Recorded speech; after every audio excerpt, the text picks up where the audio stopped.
Welcome to Rates and Barrels. It is our outfield preview, part one of our 2023 outfield preview. Derek Van Riper here with Eno Saris.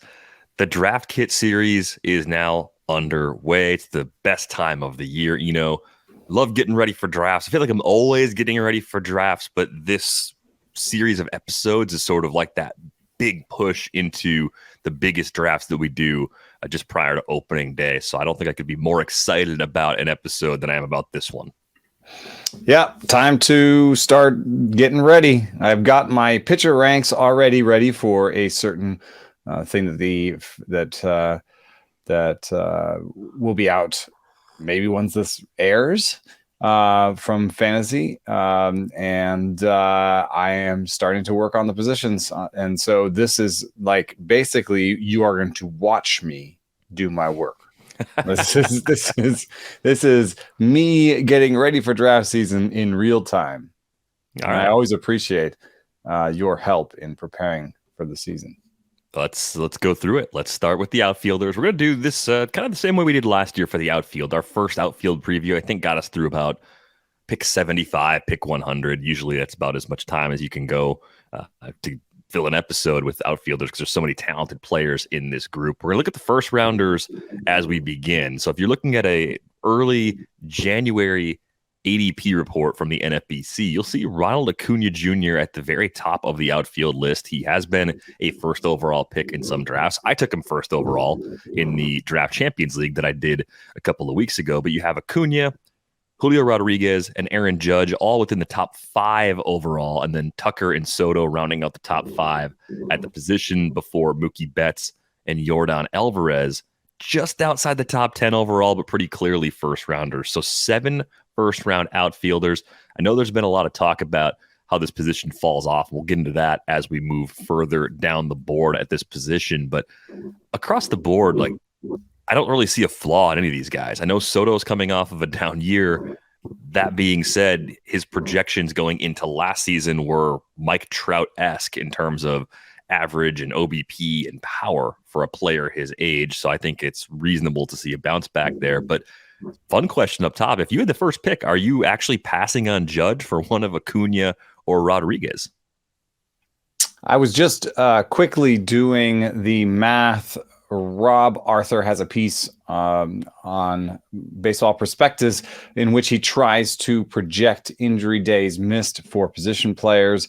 I ran that for Aaron Judge, and I found a 5 games.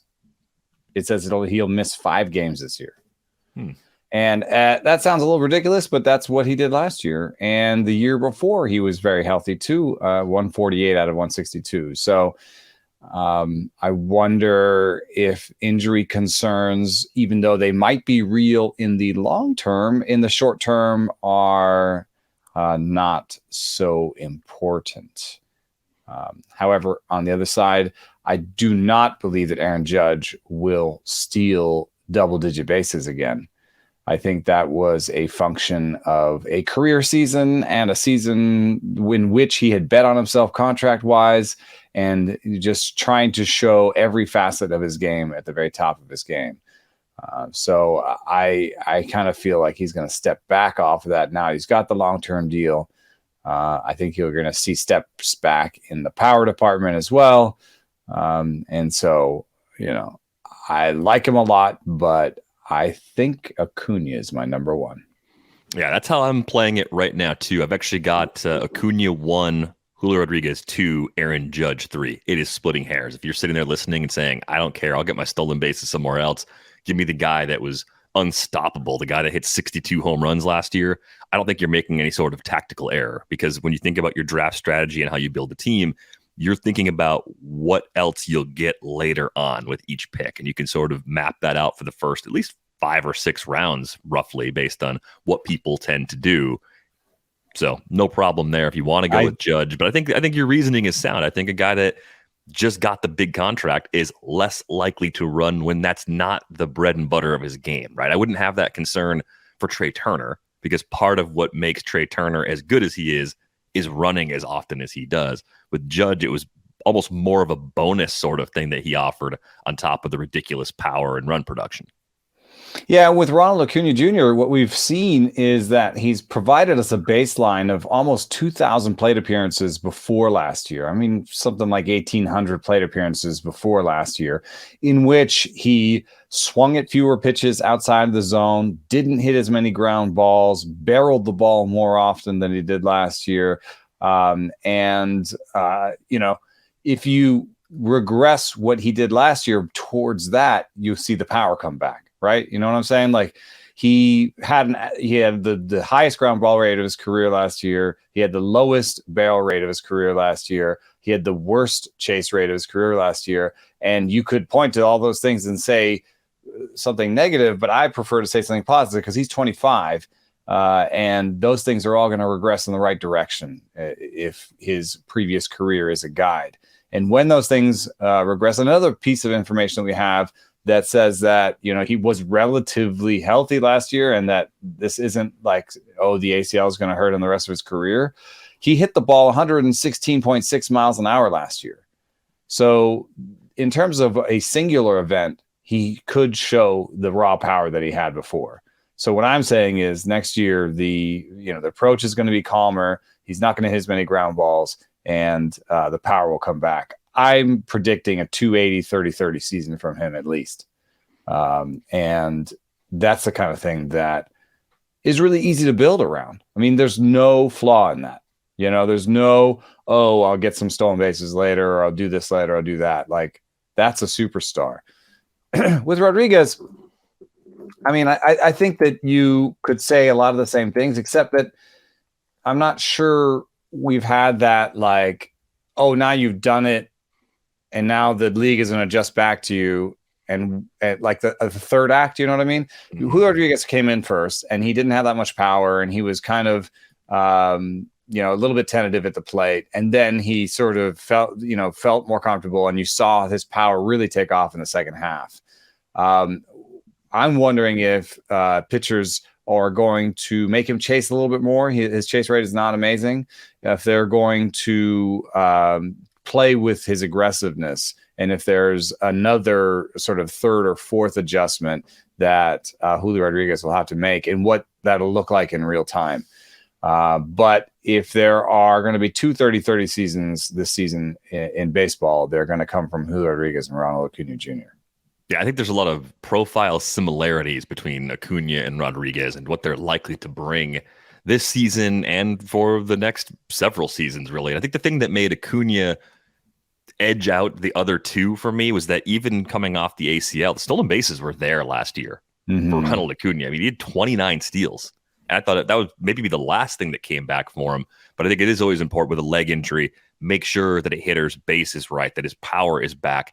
You mentioned the max EVs and some of the things that we're looking for there. It kind of seems like it's all going to fall back into place. And I always think when you come off a major injury, the first normal offseason you have to put in all the work that you want to get better as opposed to simply get healthy, that makes a pretty big difference. So that's where my confidence comes from. Like that 30-30 season, I think it's right there for him. And if you want to pick the nits with Julio Rodríguez, 21 steals in the first half against 5 caught stealings, 4 in the second half. So as he becomes more of a power hitter, what is that going to look like for his steals? Maybe he's a 30-20 guy, which is totally fine. But I would guess Ronald Acuña Jr. steals more bases than Julio Rodríguez next year. Yeah, I'd be on that as well, even though Rodríguez is just a couple years younger. Kyle Tucker, any case for him to leap into this group, or do you think he's sort of correctly positioned as more of the next 5 overall, that guy that goes fourth among outfielders right now, and a little ahead of Juan Soto, a little ahead of Betts, a little ahead of Alvarez? I think the new rules could be super applicable to him. Let me lump Juan Soto into this. Juan Soto and Kyle Tucker were among the lead leaders in hits that would have been added the way that I looked at it with the new shift rules. And part of that is because both Kyle Tucker and Juan Soto pull the ball along the line a lot, but they also hit the ball up the middle. And that's going to make defenders choose where to play their second baseman. They can no longer play basically 2 second basemen on the right side. So they're going to have to either choose to have the second baseman play tight against the line and deep or up the middle. And that means more hits for Kyle Tucker. Kyle Tucker has always had the sort of plate skills, contact skills, power, speed to be like a 330 type hitter, right? Like that. Sometimes when I look, I'm like sort of surprised. Maybe he hits too many fly balls to have that big good of a batting average, but you never know, right? Like he's projected for 280 with a little bit of luck. That's 290, 300. And with the new rules, maybe it's 315, 320. So, Kyle Tucker may have the best batting average of the two guys we talked about. His strikeout rate is 10 percentage points lower than Julio Rodríguez and was last year, and like 8 lower than where Ronald Acuña Jr. was last year. So he's going to put a lot more balls into play. He might have the best plate approach out of these 3 players. He stole 25 bases last year. He's a lefty that's going to hit right into those new shift rules. So I don't know that I'm not pushing Kyle Tucker number 1. I mean, we've been talking about the 3 best players. But if you're now talking about like, where do I want to draft or auction? Do I maybe spend a few bucks less and get Kyle Tucker instead of Ronald Acuña Jr.? What are those $2 worth? What if Kyle Tucker has a better season than Ronald Acuña Jr.? Yeah, I don't know. I would be happy with Kyle Tucker. And if I was thinking about KDS and I thought, KDS is like where I pick in the draft. In some leagues, you can sort of pick where you're going to pick in the draft. If I thought that picking 5th or 6th would do me a lot better coming back, and I would get Kyle Tucker instead of Ronald Acuña Jr., I might do it. Yeah, the gap between those 2 players is small, whereas you might find there's more of a drop-off in the later part of round 2 heading into that 2-3 turn. I think that's all very sound. We've talked a little bit on the show about what we thought the second round was shaping up to be. It might be a little bit of a poop show. It's just a lot of players that we're not used to seeing in that range. That's all it is. There's just some risers in the player pool, and we like having that longer track record, multiple seasons where players performed really well. We're going to get to some of those guys in just a few minutes. I think it's funny that the Juan Soto down year was still 45% better than league average. That just gives you an idea of the floor, and the category where he lagged the most last season, RBIs, 62 RBIs, in part because he spent the first half and change in DC on a bad Nats team. And now he's going to be on a loaded San Diego team for a full season. So those counting stats should come back up. I think the average comes back up. The batting average comes back up. Yeah. That was the other place he really lagged hard. Yep. I mean, the league as a whole was down on average. So 242 last year didn't sting as much as it might have stung in previous years. But I think he comes back at least to the 270 range, and maybe even a little higher than that. I mean, he's a special player. I think there's a strong case, depending on how you like to play, for wanting to be in the kind of pick 10 to 12 range overall in the first round, because Soto might just be sitting right there, and you could go Soto and possibly get an ace pitcher coming back through in round 2 if you want to play it that way. And that's a fantastic foundation as well. Yeah, one thing that it just sticks out to me with Soto, and I don't know how to read it, is the defensive stats just really terrible for him, and they're kind of across the board. And I know that we don't play with defensive stats in most leagues, but it is something to think about. And you look at his sprint speed was the worst of his career, the worst year-over-year change of his career. He went from the 52nd percentile to the 33rd percentile in sprint speed. There was a fitness aspect to this, but at 23, that's kind of an early moment to be losing that much sprint speed. And then on top of that, there has to be a little bit of a motivation aspect. I mean, we're sort of dancing around a little bit with he's on the Nationals. He doesn't have anybody to drive in, that sort of stuff. we saw Bryce Harper kind of do things where, like, in his contract year, or with the bad team and in his contract year, he kind of stopped diving for balls and his defensive stats changed. So I do wonder if some of that was momentary. So I'd love to see him. I don't know if we'll get sprint speeds out of spring training facilities, but I would love to see some of those and see if he'd spent some of the off season getting right physically. I mean, there has to be some sort of physical aspect to that. He just went from a decent defender to one of the worst in baseball last year. Yeah, pretty strange. I mean, I wondered if he was hiding an injury too. That would also explain some of the offensive shortcomings that we saw along the way a year ago. Back of the first round outfielders, Mookie Betts, Yordan Alvarez still firmly there. Mookie is the metronome guy that also runs maybe a little more batting average downside than you'd expect for a player with his strikeout rate. Kind of like the Kyle Tucker problem you described, a little less speed at this point, I think was the main takeaway I had. You're not really expecting 20 plus steals from Mookie. Probably getting more like 10. Depending on where the power comes in, things should be fine with him as a late first rounder. I think there are some questions as to what level the Dodgers offense will reach this year. Losing Trey Turner does hurt them quite a bit, but we'll see if anyone else can step up and possibly keep that offense flying at the level we've sing recently. But yeah, the thing about Mookie is, are you leaving Mookie? I just wanted to say something real quick about it. Go ahead. If we're, the thing about Mookie is, especially was sitting right there against Yordan Alvarez, you have to kind of recalibrate how you think about Mookie Betts. I think a little bit. I think that there's still a little bit of like, oh, he steals bases, and I just don't know where that line will be. He steals bases or he doesn't steal bases in this new season with the new rules. He's not as fast as he used to be. He's as fast as Mark Canha. He's as fast as Adam Duvall.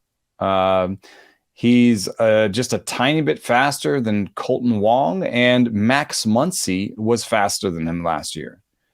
That's so surprising. Jock Peterson was faster than him last year. So he's not as fast as he used to be. He is a little bit of an outlier in terms of where he sits sprint speed wise. He had the most steal attempts out of anybody in that range. Colton Wong was next. Freddie Freeman was only 0.02 seconds slower than him. So interesting thing. If I think I'm only going to get 10 stolen bases from Mookie Betts, maybe I take Yordan Alvarez.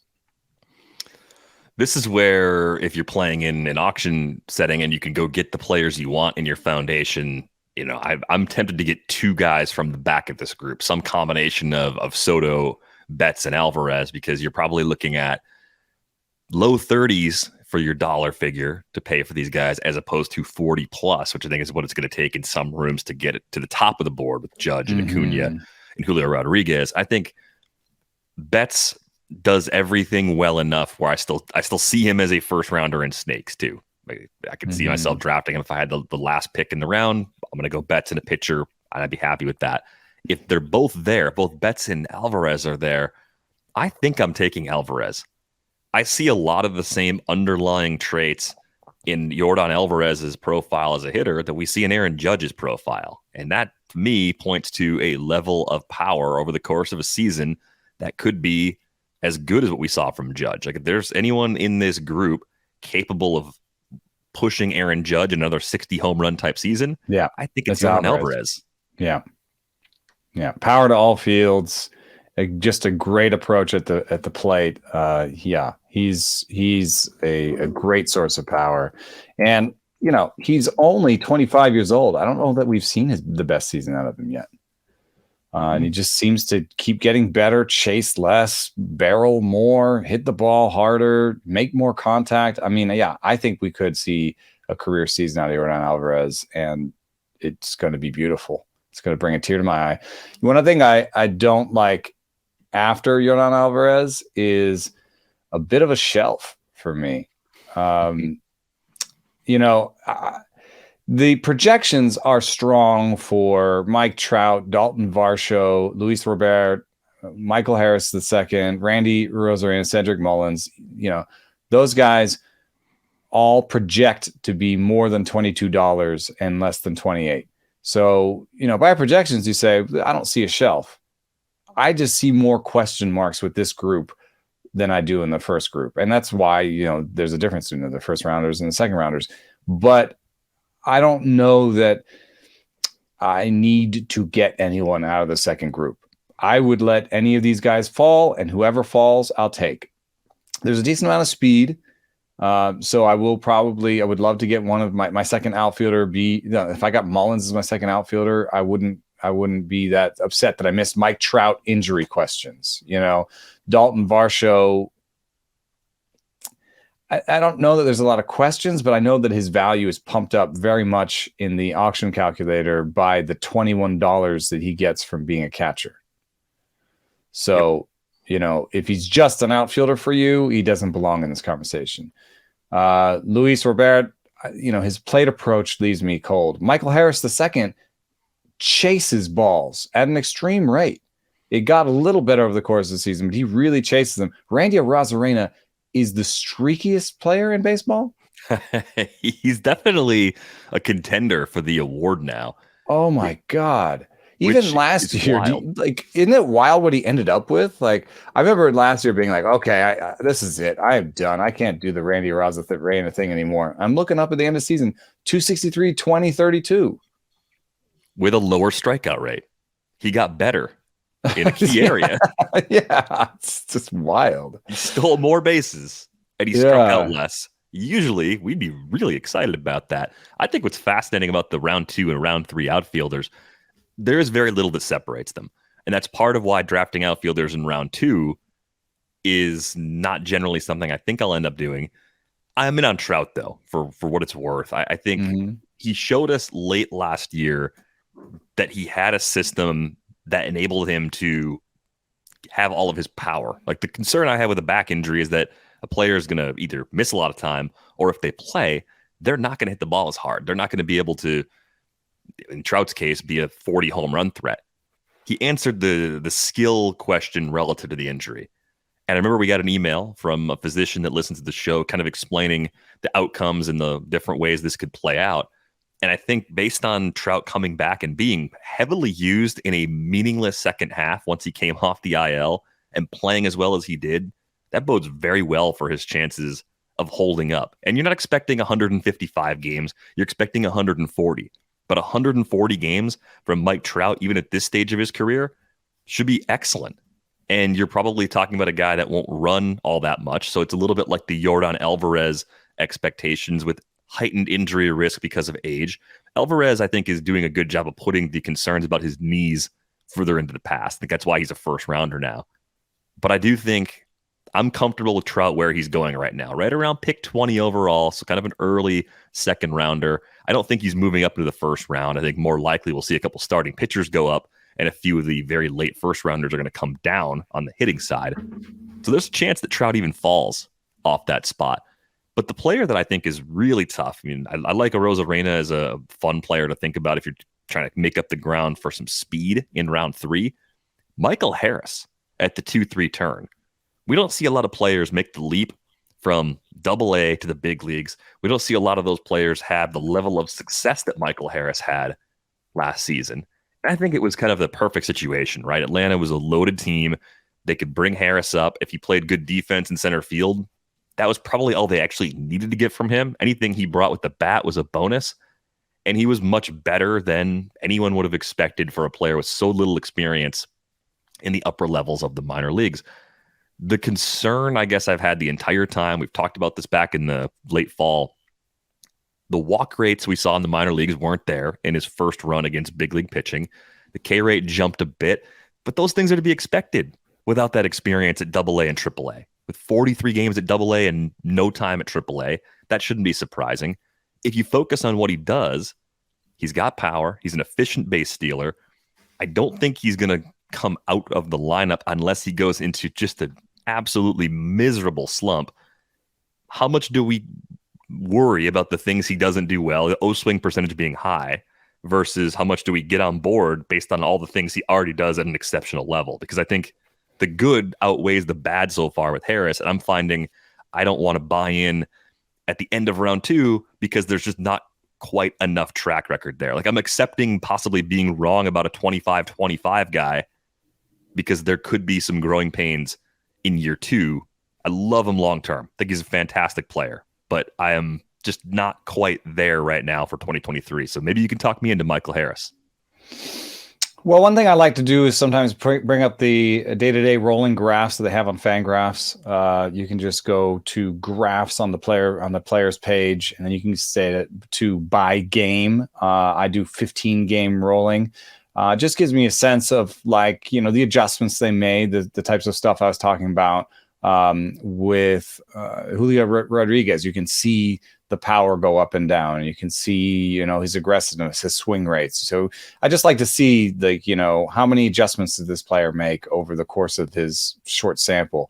Michael Harris II started off with a chase rate near 50%, which is bottom of the league type stuff, like bottom 5 in the league. By the end of the season, he had reined that in, and he was rolling along at about 38%.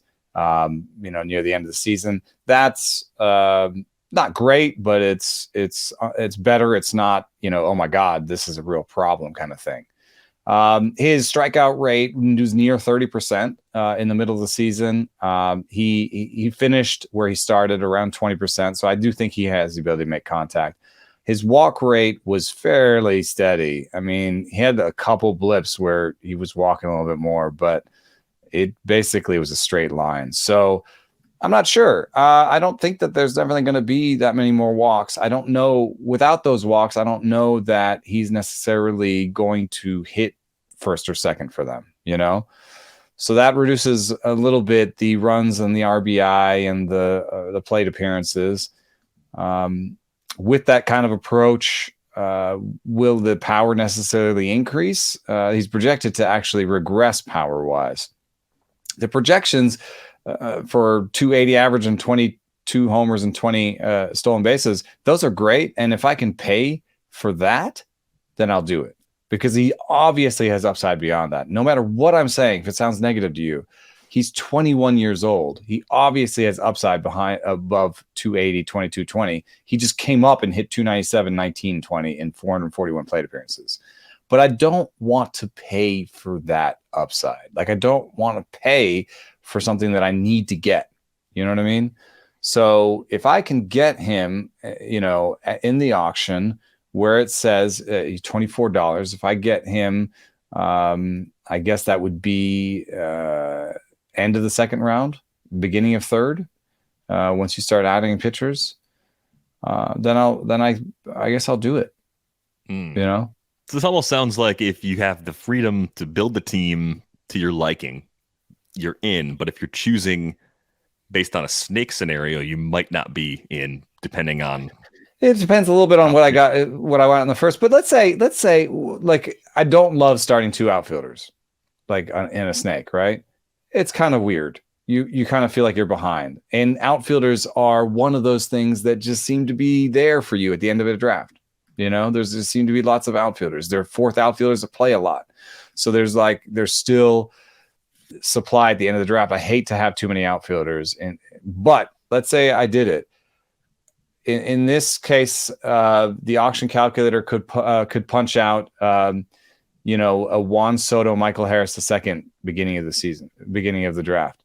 Why would I say no to that? I don't know. I mean, I think the thing I'm looking at too with Harris is depending on how the Braves want to build this lineup, his biggest competition for a spot near the top, probably the 2 spot. I think they would go something like, Acuña, Harris, because he's a lefty, and then Riley, and then kind of go through the lineup that way. Ozzie Albies is probably the other guy that could jump up and possibly take that spot. And I believe Albies is better against lefties. So maybe it's Harris's job against right-handed starters, which is more often, and Albies flip spots with Harris against lefties. And that they've done that before too. They have moved Albies up and down in the lineup, depending on the handedness of the opposing starter. So it's one of those things where it seems crazy that he'd be up there that quickly. It seems like, fade the hype or whatever. But I don't see why a 276, 22, 20 season, he couldn't do that. And I don't see, and he has to obviously have upside beyond that. And if you're paying for 276, 22, 20, and it's in the second round, then you could get a first rounder. I want to say fade him because it's, there are aspects of his profile I don't like, the chase rate and so on, but that's baked into the projection for the most part. That's why he's a 276 average projection instead of the 290, something like the 297 he had, Mm-hmm. But it's baked in. So I also love the idea of like maybe getting Harris if I got a power only guy in the first. That I feel like Harris. Who's going to steal the most bases between Harris, Arozarena, and Mullins? You can throw Robert in there too. I don't know if there's a clear and obvious winner out of that group for me. Probably Mullins of the group, because the other guys I feel like I have more confidence in their power than I have in Mullins' power. And when you hit more homers, you generally will steal slightly fewer bases. But we're splitting hairs. They're all going to project very favorably in the stolen base category. Yeah. Yeah. The auction calculator says Mullins is $22 and Harris is $24. So if you wanted steals a little bit more, I guess you could go with Mullins over Harris. But I have a feeling that in drafts, Harris is going to go over Mullins. Yeah, and I think what you're looking at, if you're choosing an outfielder where Harris is currently going, it's more likely a would you rather between Harris and Arozarena. Do you want the guy that's done it for 2 full seasons, or do you want the guy that is younger and just did it for 1 and could get a lot better? And I think I've mentioned this before. I think Harris's approach with the O-swing percentage, it's not unlike Bo Bichette, a guy that can just swing at a lot of pitches outside the zone and actually still put up a good batting average because he does so many things really well. It is something that matters long term. Like I firmly believe that the numbers bear that out. But how much does it matter in the short term is something you have to think about because, he's so young. He's not going to age his way out of making contact with pitches out of the zone. Like it's more a question of when you're the team signing someone to a 10-year deal, do you sign Javier Baez or do you sign Carlos Correa? Or do you sign, that's when you start looking at how often they swing pitches outside the zone. Absolutely. Let's take a look at this next cluster of outfielders, though. Once you get past Harris and Arozarena, and I see Dalton Varsho just as a catcher because he's so much more valuable there. I get it. Yeah. You can play him in the outfield. We'll save him for the catcher preview. Cedric Mullins relative to Arozarena and Harris does come at a bit of a discount, right around pick 50. So you've got Mullins, Luis Robert, Kyle Schwarber coming off the pretty amazing season he just had in 2022, Adolis Garcia, and Corbin Carroll. And those guys go within a span of about 20 picks of each other, mostly guys who steal a lot of bases. And even in the case of Schwarber, someone who steals a few. This is sort of a who do you really believe in kind of question. I mean, I think Mullins, if he just repeats what he did in 2022, no problem with where he's going right now. Robert just has to stay healthy. What are we going to get from him over 140, 145 games if he actually could stay on the field? Yeah, with a 614 plate appearance projection, he's actually projected, a couple of dollars short of Mike Trout. So if you believe that he can stay healthy, then you want to take him. And that's another weird one where the K rate came down just a little bit from where it was the previous year. The O-swing percentage got worse.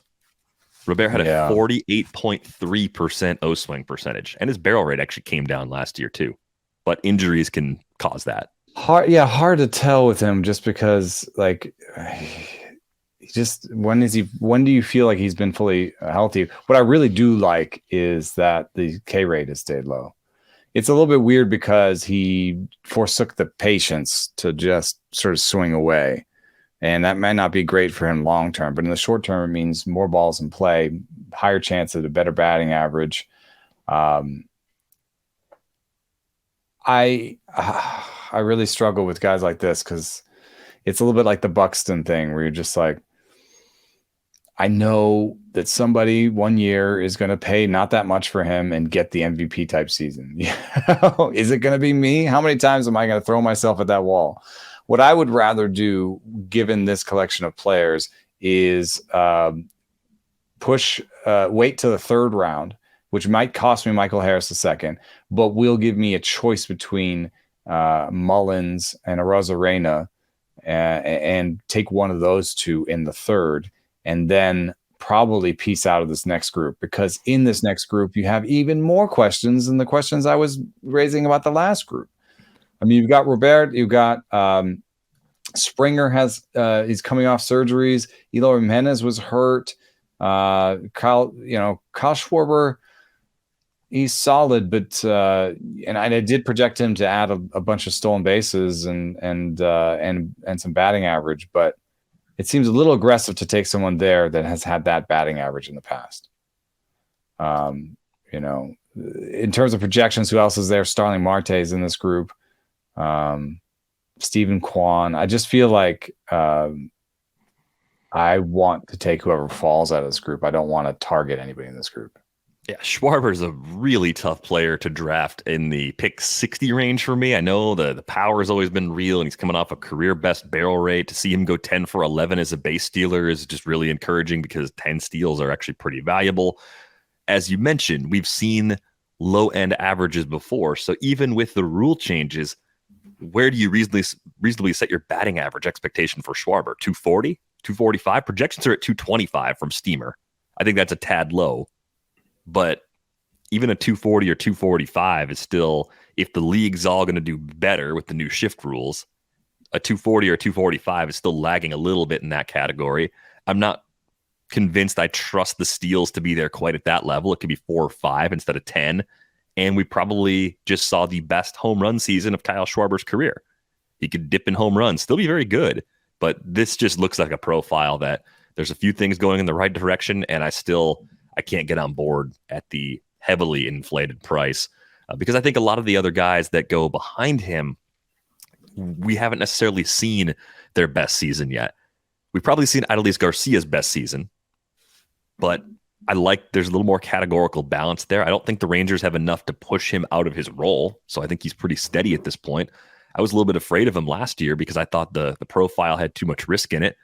But then you got Corbin Carroll, and you've got Eloy Jiménez, who you mentioned earlier. Both of those guys, Carroll has barely been in the big league, so of course his best days are probably in front of him. I see so much ceiling in both of those players, and at least in the case of Eloy, we've seen when he's healthy that he can handle big league pitching. There's no question about how talented he is as a hitter. It's more of a durability problem. And I think back about the injury he suffered in spring training. I think that was 2 years ago now. The one where he was making the catch, the outfield wall, hurt his pec. That was a really fluky, weird injury. I think we've hit the point now with Eloy Jiménez where the White Sox see him as a clear DH. I think he is going to DH almost all the time, and that reduces the injury risk. And I think he's going to move up a little bit as we move further into draft season. But even if he moves up to pick 75, I think Eloy is underrated. I think he's the kind of guy that could be going in the first 2 rounds of drafts in 2024. I think he has that type of ceiling as a hitter. Well, your original question was about Kyle Schwarber. I found that I would add 8 to 10 hits. If you add 8 to 10 hits to what he did last year, we'd have hit 232 instead of 218. So I think that's a sort of a modest uptick, right? Like I wouldn't be looking at him and being like, oh, I can pick him now. He's going to hit 260 or 270 or whatever. Like I think, a 225 projection, even if that doesn't bake in the rules changes, I wouldn't change much beyond a 235 projection. That said, he still profiles pretty well, and projected for $19 player. So if you add those hits in, you could move him to just short of George Springer and be basically a top 15, top 20 type outfielder. So it's just a question of, can you stomach that batting average? For Eloy, I love the skills in terms of, he chases a little bit, but he doesn't chase as bad as Luis Robert. He does not have the steals. I wonder if playing him at DH more this year will keep him healthy. We just haven't seen in the last 3 seasons or last 2 seasons, he's combined to do like 2/3 of a season. So if he could get back to where he was in 2019, where he got 500 plate appearances, 31 homers, 267 average, I love him. And where's he going here? Let me try and find him. He's going more like pick 90 right now. I think he's going to close the gap. I think we're going to get to a point in March where Kyle Schwarber versus Eloy is the question. You're like, oh, this is a little harder. We've got the guy that's coming off of the career best year, and we got the guy that keeps showing us signs that the big breakout could be coming. And I think if you're going to say the prices are even, I might regret this, but I would actually rather take Eloy Jiménez than Kyle Schwarber for 2023. And right now I'm getting a 30 to 40 pick discount. I will take that all day. If Eloy is my second outfielder, if I took one of the guys in the first round, or maybe I don't even have one yet, if Eloy is my first outfielder and then I'm going to start grabbing some other guys that we're going to get to probably on our next episode, that can work. Everybody's worried about outfield, maybe chasing some players that you're unsure of. Fine. Find the guys that you like and load up from the tier where you're comfortable. Quite as aggressive given his really extensive injury history, but he's at 90, and I'm just going to move up in ADP at NFBC to see who I take him over. I take him over George Springer at 85. I take him over Starling Marte at 77. I take him over Teoscar Hernández at 75. Mm-hmm. I think I take him over Corbin Carroll at 68. There's a question of steals and how my team looks. I'd take him over Adolis García at 62. So I'm getting pretty close. Kyle Schwarber's at 58.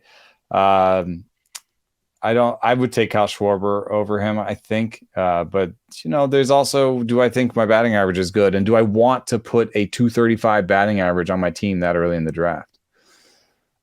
So those are things to consider, but given the discount, I'm into it. I love him at 90 where he is right now.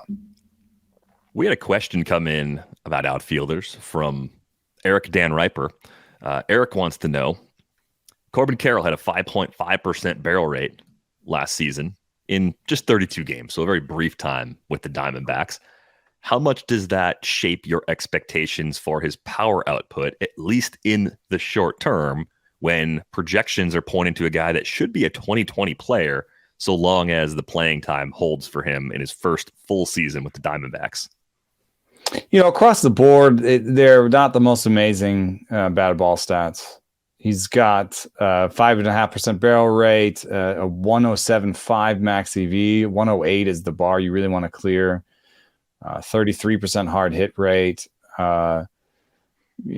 His X slugging was 150 points lower than his actual slugging. He doesn't hit in a hitter's park.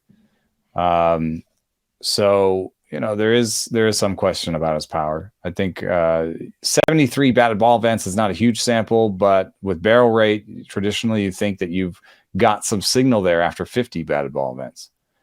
So I think that's why the projections are actually, they step back, right? 18 to 20 homers by Steamer. That's still good for as young as he is, though. And I just want to pay for that. I don't want to pay. I feel like where he's going, you're paying for beyond that. Right. This is not unlike the problem from last draft season with Bobby Witt Jr., where it was like the production was good. Expectations, if they were reasonable, would have kept him a couple rounds later, but he settled in at a spot where you just couldn't quite do it. Worked out, but it doesn't always work out with players like this in this range. And the difference is that this year we actually have some batted ball stats to go on, some major league batted ball stats, and they're sort of meh, So I think that has actually kept his average draft. We'll see if it climbs, but his average draft position is a little bit lower than where Witt was last year. So if you're choosing, maybe the option here is you could also pass on both, but Adolis Garcia versus Corbin Carroll is a bit of a toss-up in the outfield in this range. Oh, God, dude. The K rate got better for Garcia last year. Stole more bases. I didn't believe in it at all because there was a strong second half fade in 2021. That was a huge part of why I wasn't in on Garcia last year. I looked at him and I just said, that's a scary profile anyway. Poor plate approach. It's a scary profile. It's how can he have that much power and only walk 5 to 6% of the time? You'd think that pitchers would be afraid of him. He swings at a lot of pitches outside the zone. Exactly. He's just in attack mode. That's all. That's fine. Yeah. That can be your approach. There's plenty of other guys that have the same approach that They find a way to make it work. But the problem here, we've been talking about other young guys that have this approach. Yes, he's Garcia's 29. 30. He's 30 in spring training. He's turns 30 in March. So this is when it actually starts to matter that you chase pitches outside of the zone. Right. And I'm wondering if for another year, if Adolis Garcia ends up being a player that you can defeat me with by taking him at his ADP. His contact on pitches outside the zone was 55% in 21. It was 59% last year. That is the thing that should age badly. So if that drops down to 55 or goes to 50%, then we're talking about a 33% strikeout rate, 34% strikeout rate. If we're talking about a 34% strikeout rate and a 6% walk rate, then you're getting into some of those Paul DeYoung character times when it was untenable. It puts a lot of pressure on his defense and his power. I'm taking Corbin Carroll. Okay. Well, I think I'm taking Corbin Carroll too. It's the type of player that I'd rather have. But I'd probably break my own game and say, yeah, let me just do something else. Let me just leave the outfield position because that's an option. You don't have to take an outfielder here, but that's the type of toss-up people might be thinking about. I don't understand why Teoscar Hernández is going at pick 75. Going into Seattle, supporting cast won't be quite as good as what he had in Toronto, just in terms of the counting stats. I think this is another profile that I like this kind of hitter for a very short time. And as these players age, they get to the wrong side of 30. I'd rather be a year too early on walking away than a year too late. And it's similar to Garcia, 28.4% K rate, 6.4% walk rate, an aggressive hitter that does a lot of damage. The stolen bases got cut in half last season. So you're not really looking for more than a handful of bags. What do you make of Teoscar Hernández? Because we did see a really good season in the batting average category to go with the power and speed in 2021, and the average wasn't bad in the shortened 2020 season.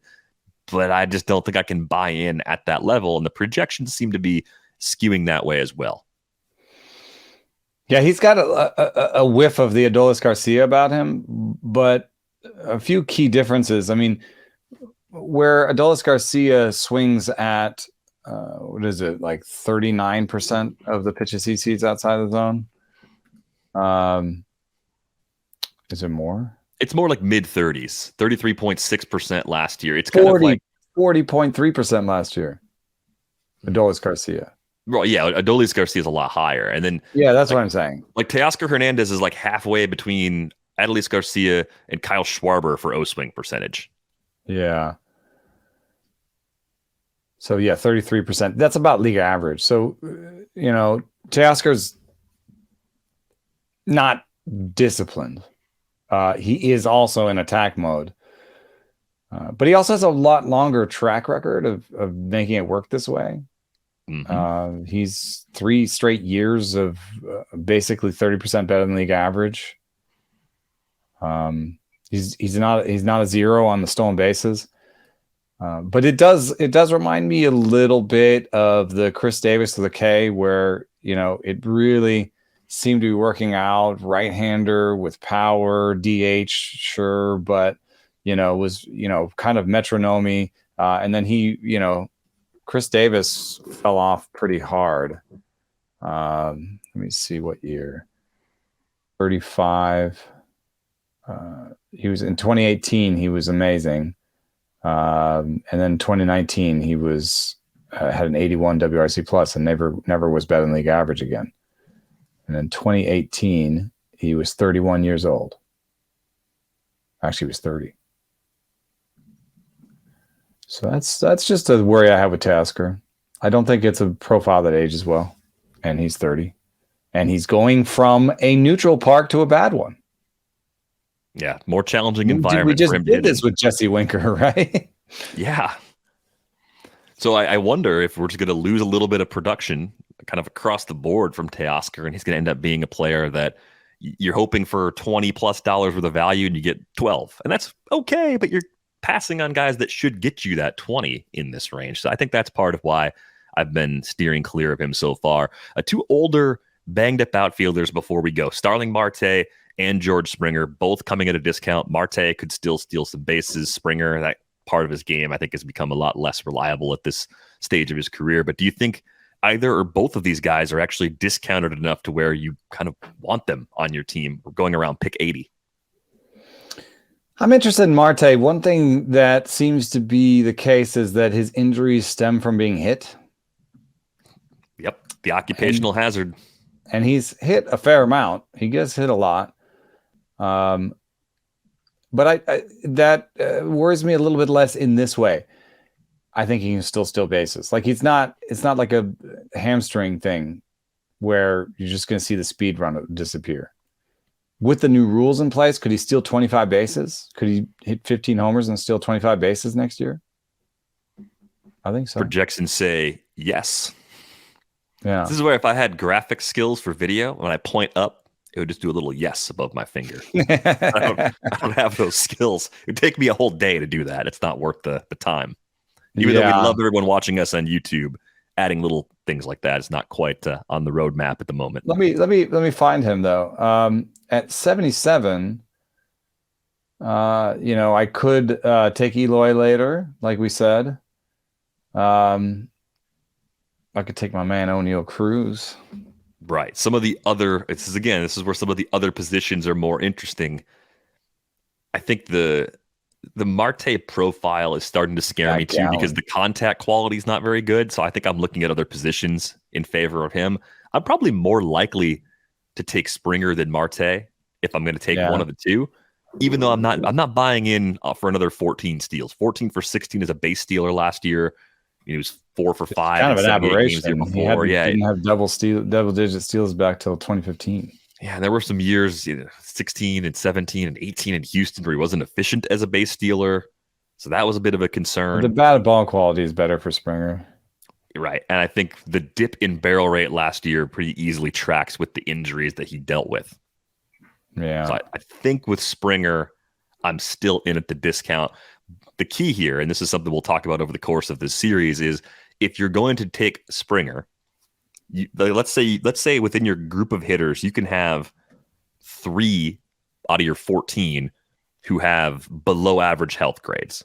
He counts as one of your 3, no question at all, right? You have to be very careful once you build around a player like that, not to take on too much existing injury risk in the rest of your build. But I think the skills are still solid despite that barrel rate slide from a year ago. But we did it. We got through about the first 20 or so outfielders, and we're going to keep trucking through this next cluster in our next episode, probably a 3-part series as we navigate the outfield. If you have outfield specific questions, always you can email them to us at ratesandbarrels@theathletic.com. You can find Eno on Twitter at EnoSaris. You can find me at Derek Van Riper. That's going to do it for this episode of Rates and Barrels. Come back soon for part 2.